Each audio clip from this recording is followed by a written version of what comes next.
Lyon demain, le quart d'heure lyonnais, toute l'actualité chaque matin. Parce que Lyon demain se dessine aujourd'hui, voici l'essentiel de l'actualité. En ce jeudi, nous sommes le 27 janvier.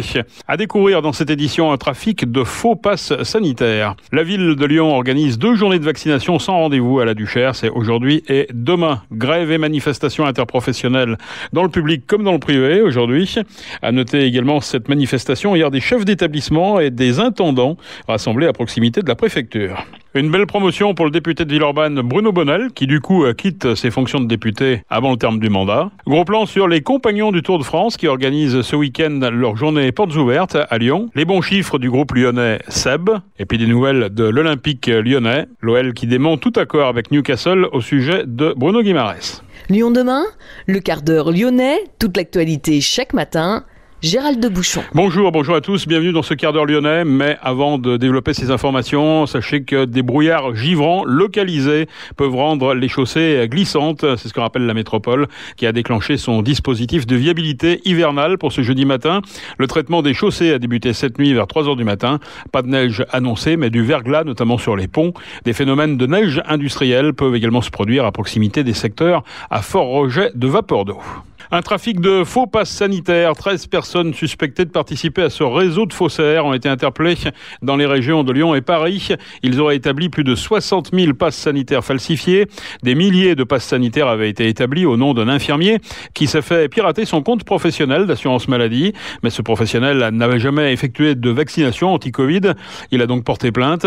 L'enquête porte sur des faits d'escroquerie en bande organisée, blanchiment aggravé, atteinte à un système de traitement automatisé de données à caractère personnel. 8 suspects ont été interpellés hier matin dans la région lyonnaise. 5 autres personnes ont été interpellées en région parisienne. 2 suspects apparaissent dans les 2 enquêtes. Notez que la gendarmerie estime à plus de 62 000 le nombre total de faux passes sanitaires créés.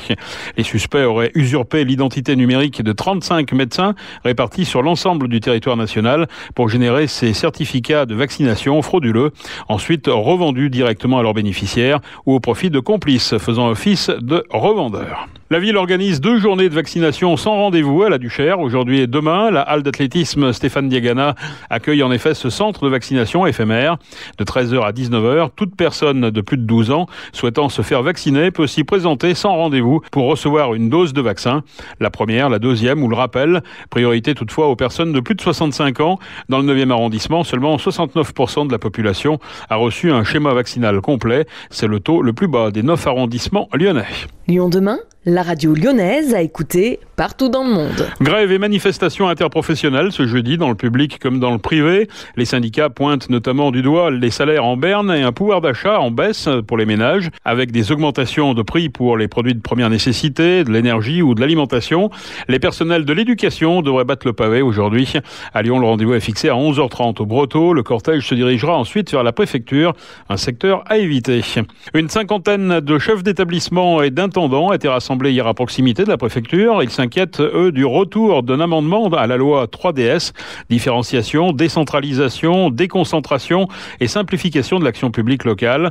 Examiné ce jeudi, le texte est contesté depuis plusieurs mois par toutes les organisations syndicales. Les chefs d'établissement ou intendants payés par l'État changeraient en fait de patron.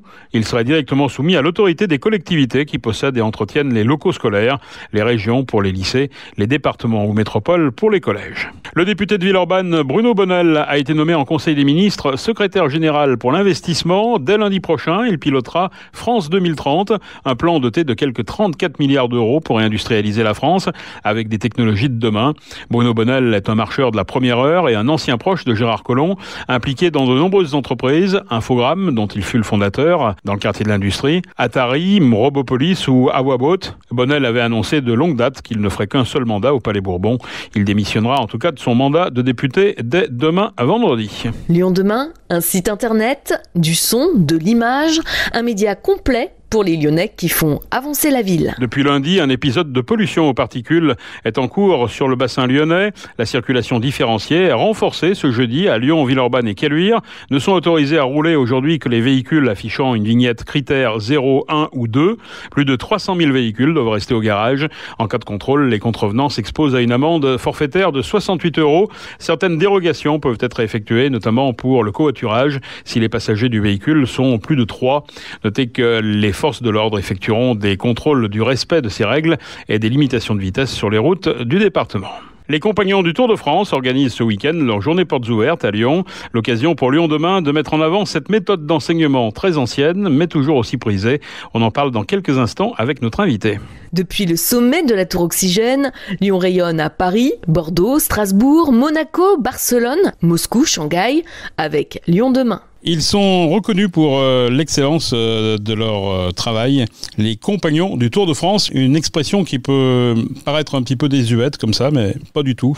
Et en tout cas, vous n'allez pas me démentir. Fabien Martin, bonjour. Oui, bonjour. Directeur de l'Institut de formation des compagnons du Tour de France. En 2022, quels sont les dispositifs de formation que vous mettez en œuvre aujourd'hui ? Effectivement, on a plusieurs dispositifs de formation. On accueille effectivement en formation initiale donc des jeunes sortis après la troisième des collèges, ou effectivement des jeunes qui sont allés jusqu'à un bac général et qui viennent sur un métier, donc sur une spécificité des métiers du bâtiment, se former à partir d'un CAP en premier temps. Et en plus de ça, effectivement, on a des actions de formation pour les publics en reconversion professionnelle, salariés d'entreprise ou demandeurs d'emploi. Et effectivement, toutes ces personnes, et surtout, je dirais les plus jeunes principalement, peuvent continuer donc leur formation à travers le voyage, le Tour de France, qui va se dérouler sur plusieurs années. Alors on l'a compris, une formation qui est sédentaire au départ, un Tour de France ensuite. Pour quel métier ? C'est uniquement les métiers du BTP ? Alors essentiellement sur le centre de formation de Lyon, c'est les métiers du BTP. Par contre sur le Tour de France, on a les métiers du bâtiment, mais en plus de ça, on a des métiers de bouche, regroupant les compagnons boulangers et les compagnons pâtissiers. Comment est-ce qu'on devient alors finalement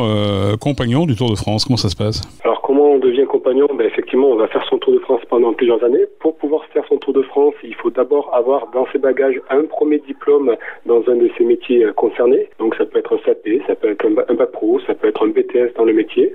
Pourquoi un premier diplôme ? C'est que quand on est sur le Tour de France, on est directement salarié d'entreprise, avec des contrats d'une année chaque fois. Donc pour pouvoir être salarié dans une spécialisation, il faut effectivement avoir un premier bagage, donc ce premier diplôme. Donc ce Tour de France dure plusieurs années, 1 an dans une ville. Voilà, de septembre, les jeunes arrivent de septembre jusqu'à fin juillet à chaque année dans une ville. Ils sont donc salariés et pendant la période hivernale de cette année-là, donc de mi-septembre à mi-avril, ils vont suivre en parallèle des cours du soir où ils vont pouvoir se perfectionner grâce à l'aide des compagnons qui ont fait leur Tour de France au préalable et donc en termes de bénévoles reviennent le soir pour encadrer les plus jeunes sur des cours techniques. C'est là qu'ils vont pouvoir développer leurs compétences et puis c'est sur le Tour de France effectivement qu'ils vont pouvoir réaliser leur chef-d'œuvre, leur maquette pour devenir compagnons au bout de environ 4 années sur ce tour. Alors il y a quoi ? Il y a des maisons d'accueil, c'est ça ? Des espèces d'internats ? Comment ça s'organise ? C'est ça, donc on organise tout pour que les jeunes gens n'aient juste à travailler et à perfectionner leur méthode.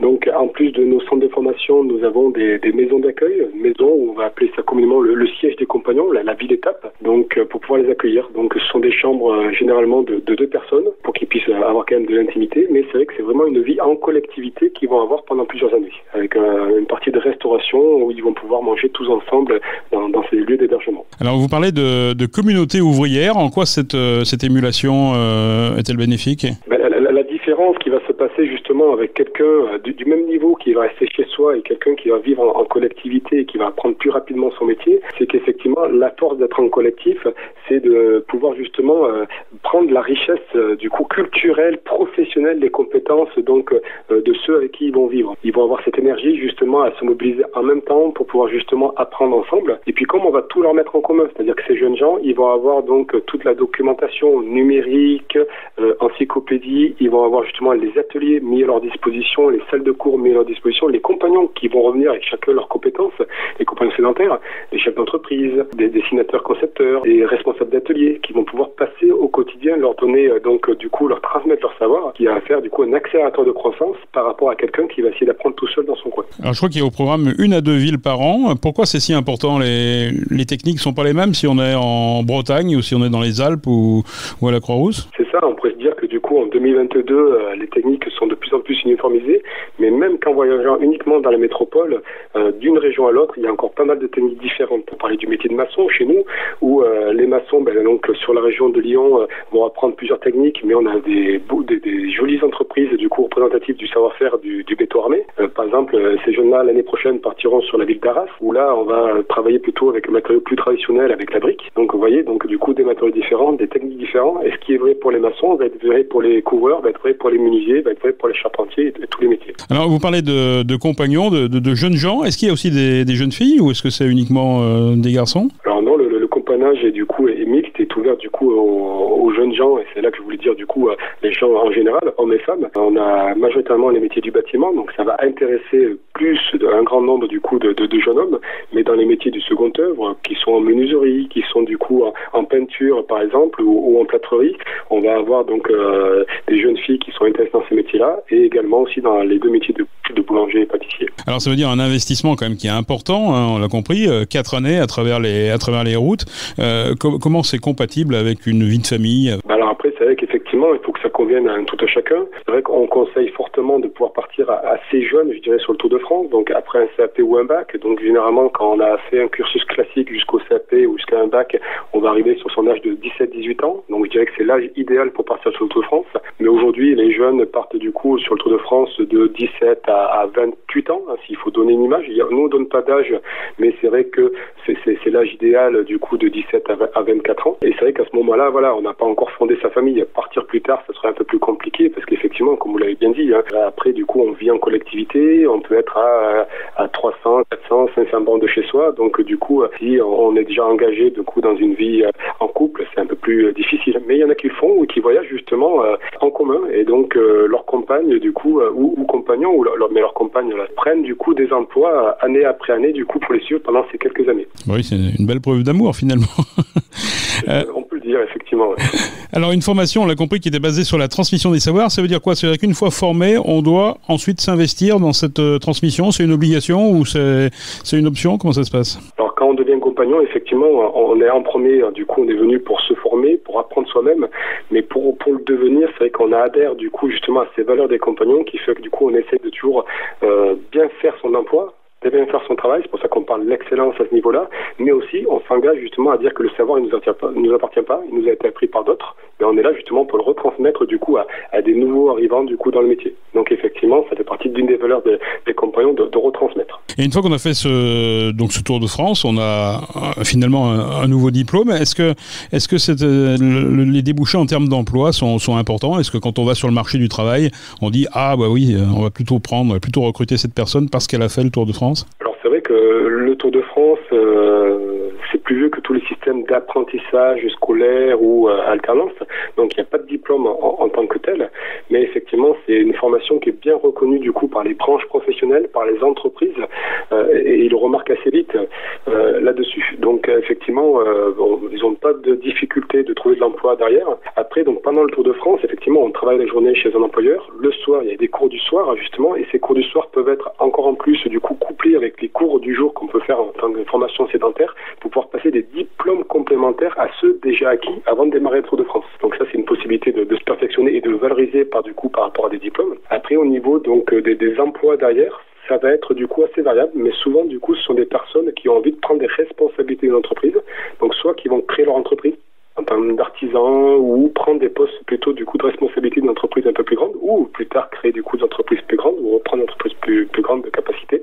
Donc des postes du coup d'encadrant, de conducteur de travaux, de chef de chantier, de chef d'atelier par exemple. Qu'est-ce qu'on va pouvoir découvrir ce week-end, puisqu'on va encore en parler pendant une minute là? Les journées portes ouvertes des compagnons du Tour de France. Qu'est-ce que vous proposez? Donc c'est à Lyon et à Annecy, alors essentiellement à Lyon. Qu'est-ce qu'on va pouvoir découvrir ce week-end? Donc ce week-end effectivement on fait des portes ouvertes donc sur l'ensemble de la France et dans notre région, donc sur la ville d'Annecy, de Grenoble et de Lyon. Donc vous allez découvrir sur Lyon principalement, mais les autres villes ça va être pareil, donc le centre de formation. Vous allez pouvoir voir justement les maquettes, les chefs-d'œuvre réalisés par les jeunes qui ont fait leur Tour de France. Vous allez découvrir également du coup l'ensemble des ateliers et du centre de formation et de tous les équipements mis à disposition pour la formation des personnes en contrat d'apprentissage ou pour les salariés d'entreprise qui viennent se perfectionner. Donc les ateliers donc de couverture, de charpente, de maçonnerie, de travaux publics, de peinture, de carrelage. Vous allez pouvoir rencontrer les formateurs qui accueillent tout public justement pour former. Donc ils vont venir expliquer